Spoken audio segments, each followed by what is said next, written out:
Ibabasura ng defense team ang ikaapat na impeachment complaint laban kay Vice President Sara Duterte. At live mula sa Senado, nangunguna sa balita si News 5 Senate Correspondent Mean Los Baños. Mean, natanggap na ba ng Senado ang kopya ng petisyon?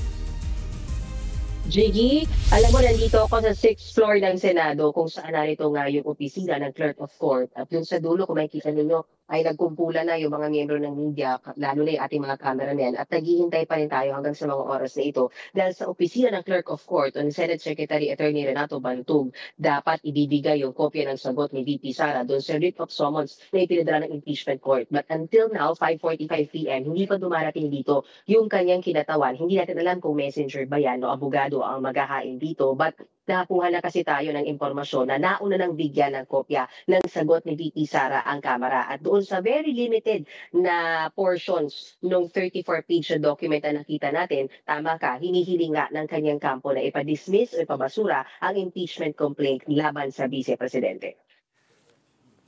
At Mean, dito sa hiling na ipabasura, ano daw yung basihan nila dito sa kahilingan na to?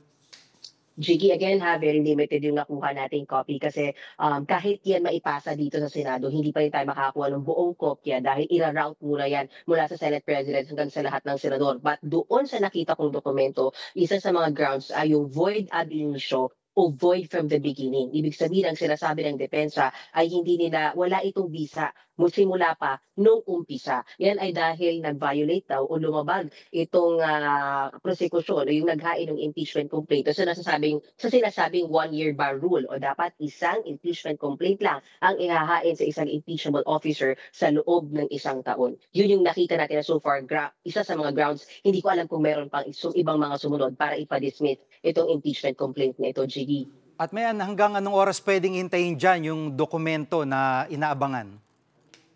Hanggang alas 7 lang ng gabi, GE. So, 5:47, barely more than an hour na lang yung hinihintay. Pero ang sinasabi, nakausap ko mismo si Clerk of Court, Attorney Renato Bantug Jr. At ang sinasabi niya, just in case daw na dumating yung kinatawan ng pangalawang Pangulo ng beyond 7 p.m., kailangan ipaalam kay Senate President at Presiding Officer Jesus Cordero kung tatanggapin pa ba ito ng Korte. Kasi Jiggy, inirelease yung writ of summons noong June 11 pa at binigyan sila ng non-extendable 10 days para mag-reply. So dapat daw sapat na yon at makapasok yung kanilang dokumento sa loob ng office hours, which is 8 a.m. to 7 p.m. Jiggy. At dapat physical, pwede bang online yung filing?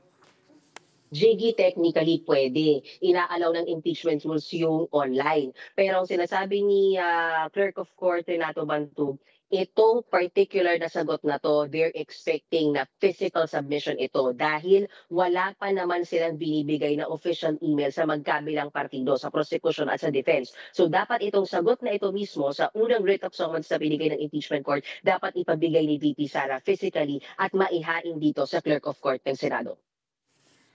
At live po yan na ulat ni Mean Los Baños mula sa Senado. Mga kapatid, Jiggy Manikad po, iba na ang may alam at may pakialam sa panahon ngayon.